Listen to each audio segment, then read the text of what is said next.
Hey everyone, I'm Donovan, And I'm Claire. and we're going to present The second presentation of our group report on Section 2. In 1765, the East India Company and the Emperor of the Mughal Empire signed the Treaty of Allahabad. In this treaty, the Mughal Empire handed territories over to the East India Company, including Bengal, Bihar, and Orissa. The Mughal Empire had also given them the right to govern these territories. During this time, the East India Company was under the command of Robert Clive. While these territories were under his command, he began to install British generals into the Indian government, but still kept to Indian tradition. The British ran the Indian government differently in two key ways. One, they used their power to do forceful things like exploitation in order to gain more power. Two, most of the economic profits were sent to London rather than kept in India. Basically, through a treaty, the British began to take over India from the inside.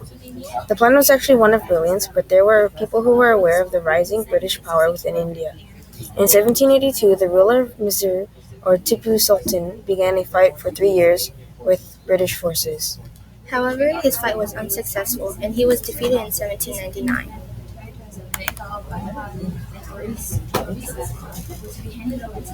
As the 19th century came, it brought with it much expansion of the East India Company across India. Some served the British directly, while others served indirectly.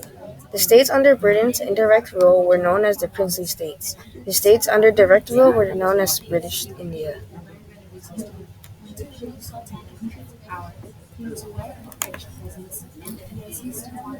During this time, Governor-General Dalhousie came into India with ideas to completely conquer the country.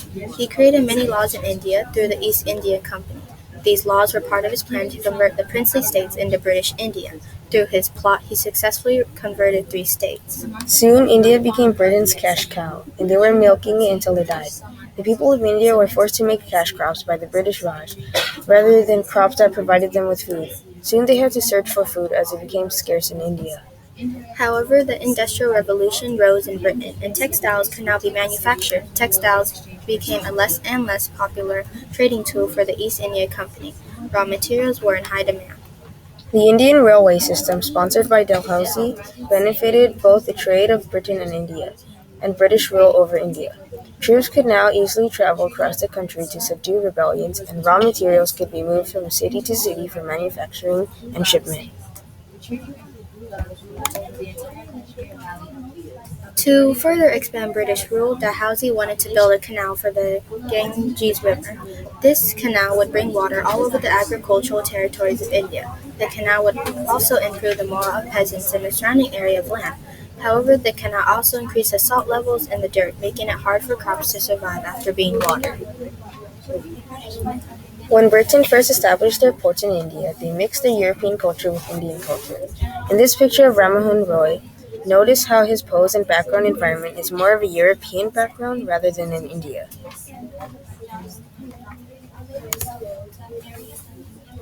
In Calcutta, the Indian elites and British formed the Hindu College together in 1817. At the college, Indians received an education in English.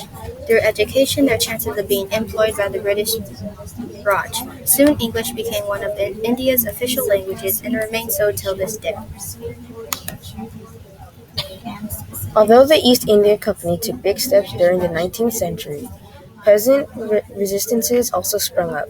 In the Bengali area, Haji Sharifullah led Muslim peasants against their landlords. Ways they resisted include refusing to pay their fees. Increase in resistance movements led to the Blue Mutiny in Bengal. The Blue Mutiny was named after indigo, which was what the British were forcing peasant farmers to grow. The British only wanted indigo as a benefit for themselves, not all of India. After being ordered and pressured to grow indigo, the peasants rebelled. And then it happened, the major turning point in British colonization in India. It's known as the 1857 Indian Rebellion. The pure irony is that Indian troops from British forces who led the rebellion. This military revolt allowed almost everyone within Indian society to rebel and stand up against the British. Rebellions erupted all over India, people taking a stand against the British, who abused their rule for so long. Eventually, the rebellion ended in June of 1858, but it only led to more extreme abuses by British rulers.